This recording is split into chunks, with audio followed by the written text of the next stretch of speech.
pangalawang Pangulo at dahil sa kagustuhan nilang nakawin ang posisyon ng pangalawang Pangulo, minadali nila.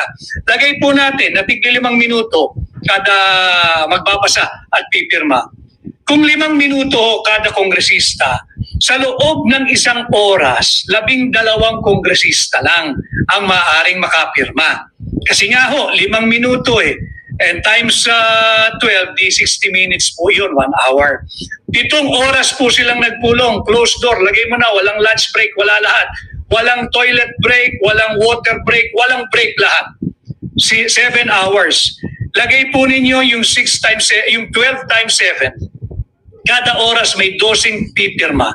Sa 7 oras, ang makakapirma lang ho, na umunawa, umintindi at binasa ay lalabas sa 84 congressmen and women. 84.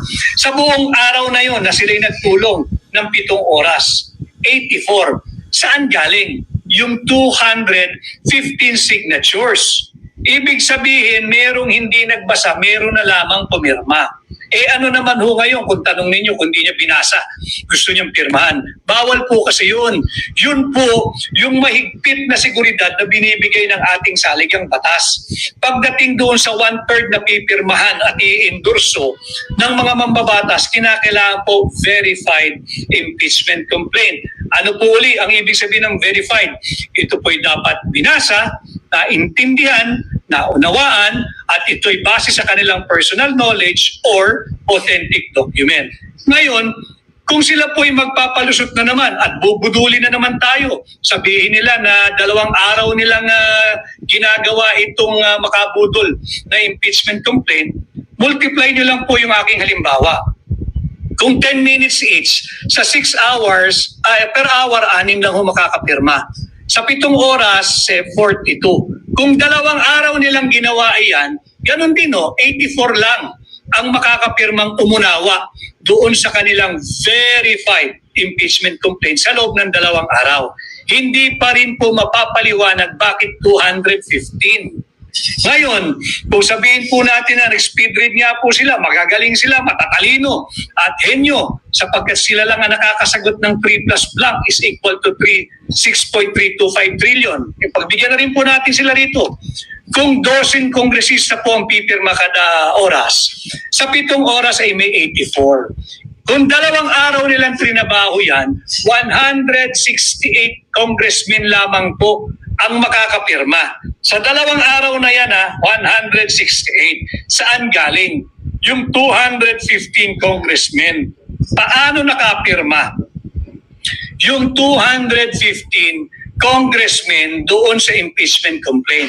Kung imposible na makapirma ang 215 sa 2 araw, higit pong imposible na makapirma yung 215 sa loob ng 1 araw, sa loob ng 7 oras na wala na pong break. Kaya sinasabi natin na talagang kulang, mali at hindi na naman naaayon sa ating saligang batas itong verified impeachment complaint. Malinaw po kasi, silipin po ninyo, ay kaya ho natin pinasisimple yung usapan sapagkat ang ating pong misyon ay maghatid sa inyo ng nararapat at tamang impormasyon at sinisikap ko pong pasimplihin itong mga mahalagang usaping bayan na dapat po'y kabahagi kayo. So ulitin ko, hindi po maaaring bigyang daan ng Senado itong baluktot at pambubudol na verified impeachment complaint. Unang-una, dahil hindi ito verified. Tingnan po ninyo yung last 2 pages ng complaint na yan. Pinirmahan lang nila at ang inattest lamang dyan ng Secretary General ng House of Representatives ay humarap sa kanya yung 215 congressmen and women at pumirma sa araw na yon. Pero hindi sinasabi doon na sila ay pumipirma at pinagbibintangan ang pangalawang Pangulo base sa kanilang personal knowledge or based on authentic document. Hindi po yan yung kontemplasyon ng sinasabi ng ating saligang batas, Article 11, Section 4, na dapat po ay verified impeachment complaint kung ang gagamitin po nilang pamamaraan ay yung may nag-endorso na 1/3 ng miyembro ng House of Representatives. So, kaya po ang titulo natin, mere scrap of paper. Basura po yung final nilang verified impeachment complaint. At isa na namang pambubudol dahil hindi po ito verified. Hindi po ito yung verification na hinihingi ng ating saligang batas. Kailangan kasi lahat ng gagawin po natin, lalo pa ng mga mambabatas, ay naaayon sa sinasabi ng ating saligang batas. Sapagkat as I have said before, inaangat natin itong usaping panlipunan at inaangat natin ang level ng ating diskurso para naman makinabang ang ordinaryong mamamayan at wag natin tularan yung babaeng mangbabata sa taga Marikina na ginagawang mangmang ang mga Pilipino. Kay Rolly Galinato, maraming salamat sir sa paliwanag, maraming henyo sa kongreso natin. Tama Rolly, dahil nga yung 3 plus blank na sasagot nila na ang resulta ay 6.325 trillion.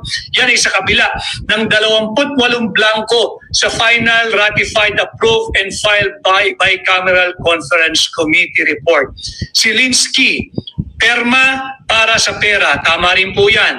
At ang ating Chinese ba to, Japanese yung pangalan, kailangan nilang managot dyan. Dapat po yan ay hindi bigyan daan ng Senado. At hindi po dahil walang authority ang mga mambabatas na mag-initiate ng impeachment complaint. Hindi po, ibibigay natin sa kanila yon.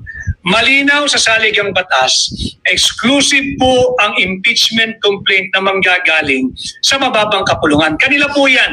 Absolute po yung kanilang karapatan. Absolute po yung kanilang prerogative. Wala pong debate ron. Maaari silang mag-initiate ng impeachment complaint. Pero ibang usapan ho pag merong paglabag sa ating saligang batas. Bakit? Hindi ho pwedeng mas mataas ang kapangyarihan ng mababang kapulungan sa ating saligang batas. Doon po sa mga abogado at law student at yung biyasa sa ating mga batas, meron po tayong kasabihan at desisyon ng Korte Suprema na the spring cannot rise above the source. Hindi ho pwedeng mas mataas ang panggagalingan ng kapangyarihan ng House of Representatives kesa sa kung saan nanggagaling ang kanyang karapatan at kapangyarihan. Yan po ang ating saligang batas. Ito po ay para maunawaan ninyo na ito pong ginawa nila ay pangbubudol na naman.